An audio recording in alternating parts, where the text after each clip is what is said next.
Is Allen Levi's Theo of Golden the book we all need at this moment? That's a big question. Let's discuss.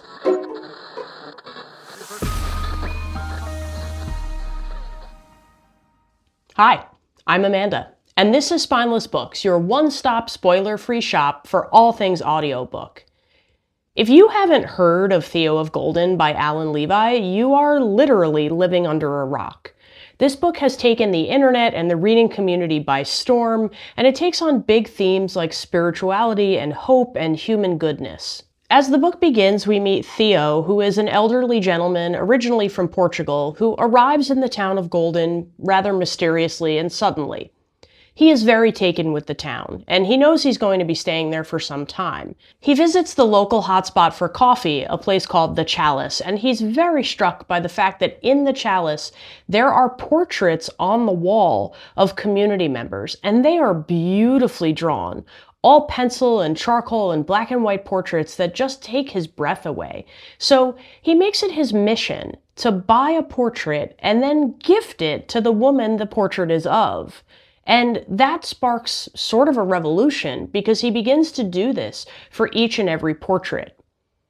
I have to tell you, this worried me because books that repeat and sort of go through different iterations of the same system really frustrate me. Books like The Secret Life of Addie LaRue and The Midnight Library. I need more change than just going through iterations of the same story. So I was concerned that Theo of Golden would have that problem, and I'm pleased to say that it didn't. While the plot does have some repetition to it, it's broken up with other stories and anecdotes and little deep dives into certain characters that really give the reader something to grab onto. And I didn't find in any way that I was upset when Theo was bestowing portraits on people because it was okay and it was fresh. There were so many deliberately placed story elements that I found myself sometimes rolling my eyes, yet I often got emotional with this book. About a quarter of the way into the book, I was 100% certain I had sussed out the ending of the story. P.S. I had not sussed out the ending of the story. And it was interesting, because I found myself frustrated at moments about the ending I was expecting and how things were aligning with what I assumed would happen. But I will say that in the end, everything paid off. The book has moments where it's silly and corny and just a little bit cheesy, but honestly, I forgive it. The overall message was one of hope and goodness that I think we can all benefit from reading. The book was narrated by David Morse, who was perfectly charming and suited for the role. There was a little bit of a vibe of a grandpa reading you a story, which is what you want, because that's sort of who Theo is. He did, when speaking Theo's words, use a Portuguese accent, or what I assume is a Portuguese accent, because honestly, it's not an accent that I'm super familiar with, so it's hard for me to judge his accuracy, but it worked. The book has a ton of spirituality in it, and Theo is definitely a religious person, but it's not overt spirituality. It's more about human goodness and the way mankind should treat each other. So if you're a religious person, I think you will find this book perfectly suited to your needs. But also, if you're not a person who practices organized religion, there's certainly plenty for you to get out of this story. I wouldn't let the spiritual elements steer you away, because again, they're not really done in a way that's specific to a religion. They're just about being a good person. Definitely make sure to stay for the author's note or the thank you section at the end. Allen Levi talks very much about what inspired the book, why he wrote the book, what his goals were for the book, but it actually made me feel really endeared toward him, and it felt like I was having a conversation with the author as I was listening to him, which was really special, and I kind of thought it might be hokey when he got going, but I believe it. I feel like he was really authentic about this book. If I had to sum up this book in a single word, it would quite easily be aspirational.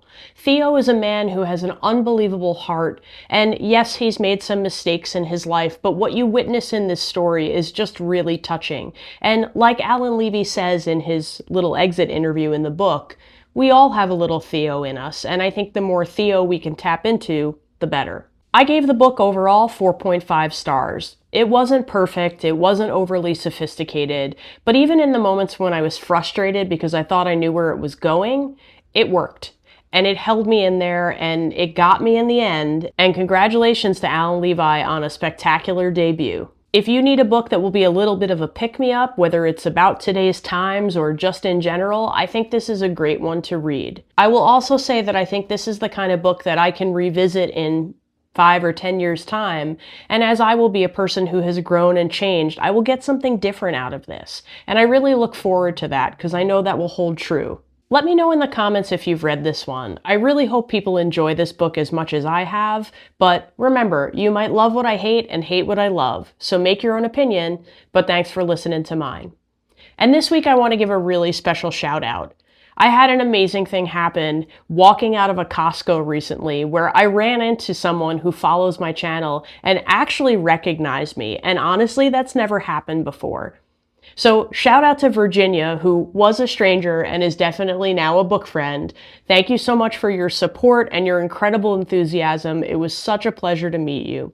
I hope to meet many more viewers one day, but for now, Virginia will always hold a special place because she was the very first to ever pick me out in public, and I was so honored. It was such a pleasure to meet you. I hope you all like and subscribe. It really helps the channel, and it will help me have more experiences like I did with the wonderful Virginia this weekend. So thank you very much, and happy reading.